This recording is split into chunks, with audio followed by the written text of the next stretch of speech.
Man, biggest fish of the year. Yo, YouTube, what's up? First video of 2025. And I couldn't be more stoked, not just for that, but it's springtime and it's fishing time. And the winter here in the Midwest can be long and brutal. And this year it seemed like it was. But the good thing is that seems to build the anticipation and excitement for fishing season when it's finally here. And it is here, man. And I think most bass fishermen would probably agree that spring is king. I would say that, again, depending on where you live in the country, that March, April, May could be some of the best months of the year to fish, to catch big fish. They're moving shallow, you know, they're thinking about spawning. The big females are getting shallow, and it's just the greatest time to be on the water. And couldn't be more excited and grateful that that time is here, man. It's March right now, so I've caught a couple small fish bank fishing this year, but nothing I really wanted to mess with on making a video. But me, my brother, and my buddy, we just got back from our first fishing trip of the year, got the boats out, and I want to say it was a 3-day or 2.5 days, and it was a good time. We definitely ran into the fish. Each of us caught, you know, a bigger fish. And in this video, we're just gonna break down the lures that we're using in some of the footage. I wanted to get on a moving bait bite really bad, you know, chatterbait, spinnerbait, swim bait, and it just didn't happen like I thought it would.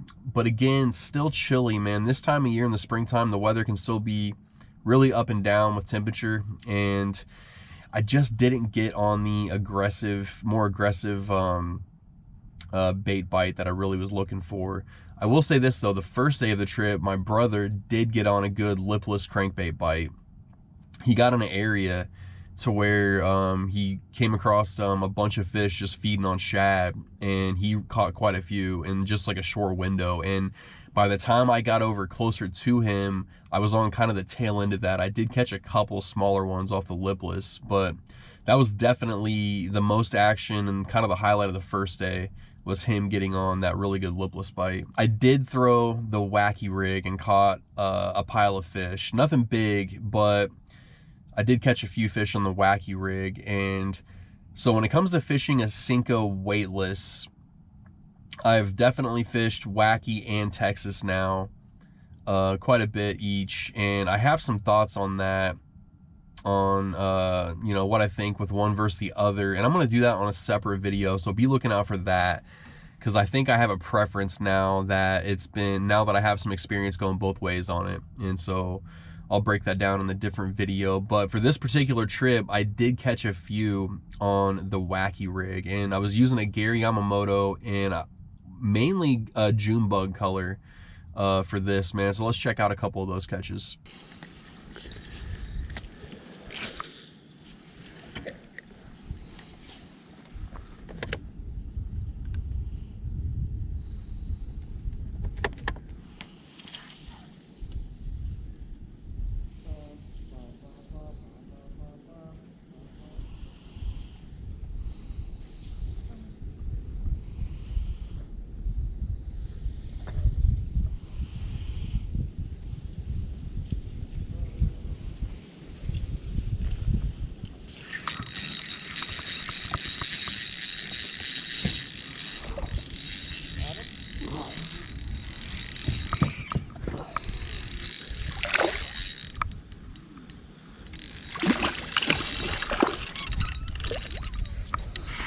Oh, he's a fighting.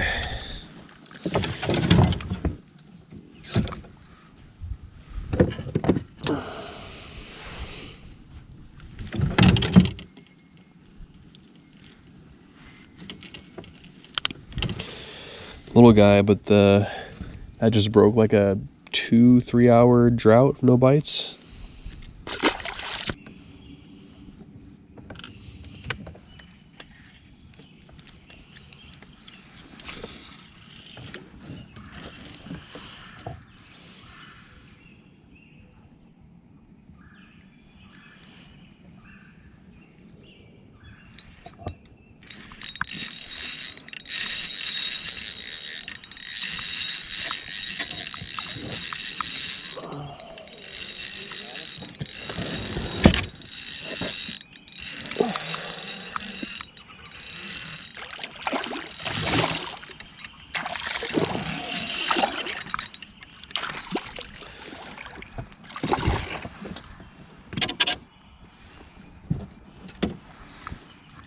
it's pretty decent. The wacky.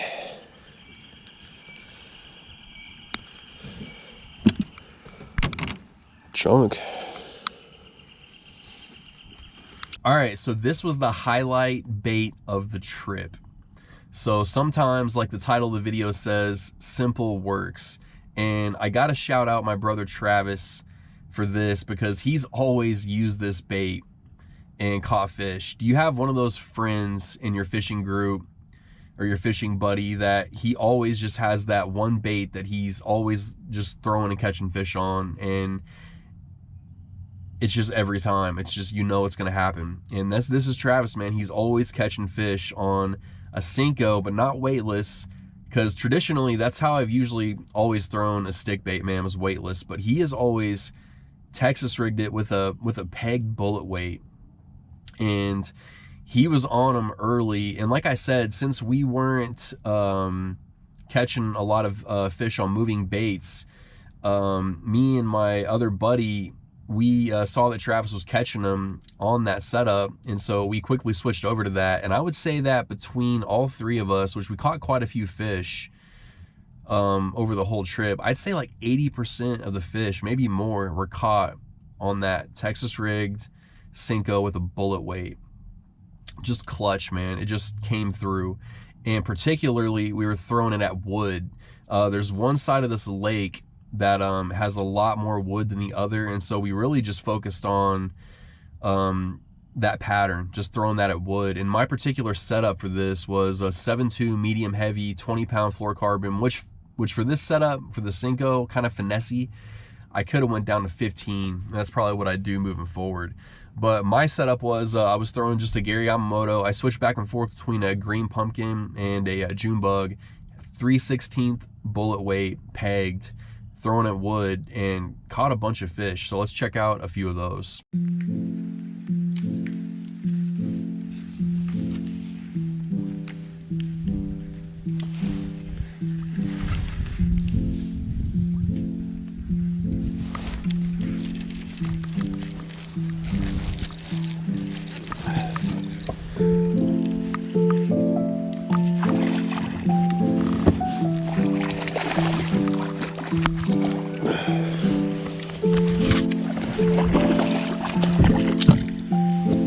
Oh, nice.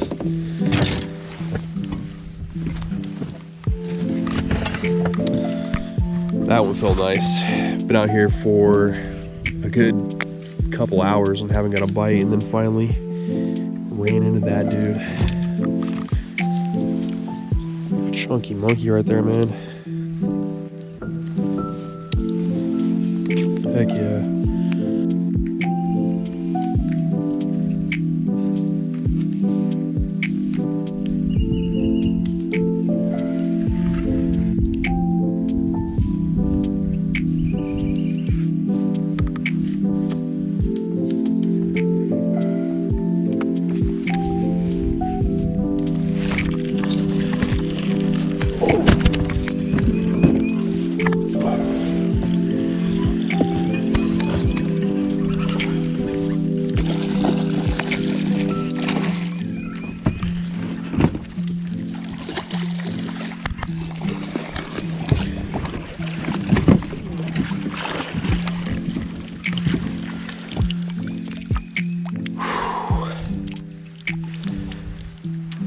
That's a nice fish.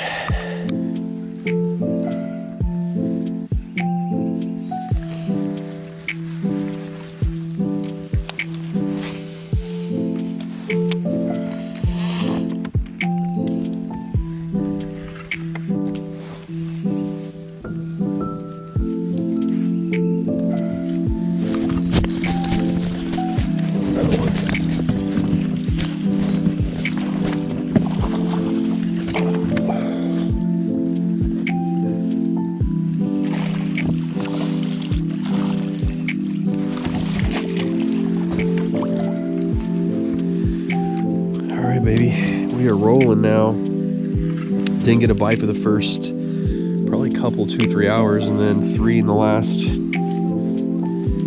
30-45 minutes. What? You think he did that on purpose?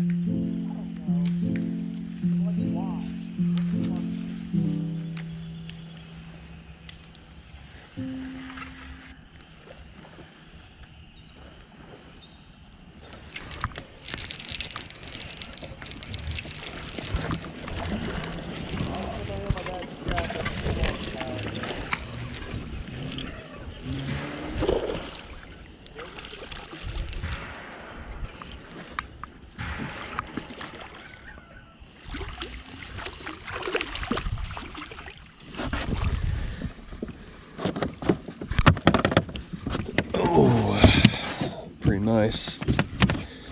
Back on that Texas rig senko. Oh yeah, that's a fatty. Awesome. That's a nice fish to catching the last day right there, man. Right on that wood, right where he should have been.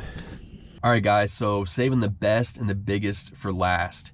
So this was a unique catch because it was really the only fish that I caught on a crankbait. And we rolled up into this area, this riprap wall, and we got on the main lake, and it was super windy and open in this area. So the wind was blowing probably like 20 plus in this spot.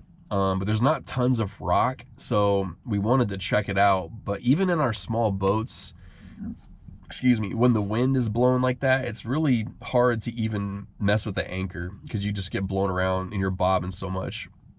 So naturally, I was only gonna make a few casts in this area before we got out of there. And a lot of times when it's that windy, we'll go tuck back in a cove and try to hide from the wind. But I got lucky since I was only gonna make a few casts. I happened to run this crankbait, which was a DT8, by the way, shad color. Pretty cool. First time I've ever fished that. I've got some 6s and 10s in the DT series, but this was the first time I used the 8. So I got lucky and just happened to run this bait right by this fish. Absolute tank. I tried to get a weight on it, but the boat was bobbing up and down so bad that my weight wouldn't register on my scale. That's the first time I've ever seen that. And so I saw it was hovering around 5. We'll call it a 5. Could have been more. This was a fat female fish that moved up shallow. So anyways, let's check this out.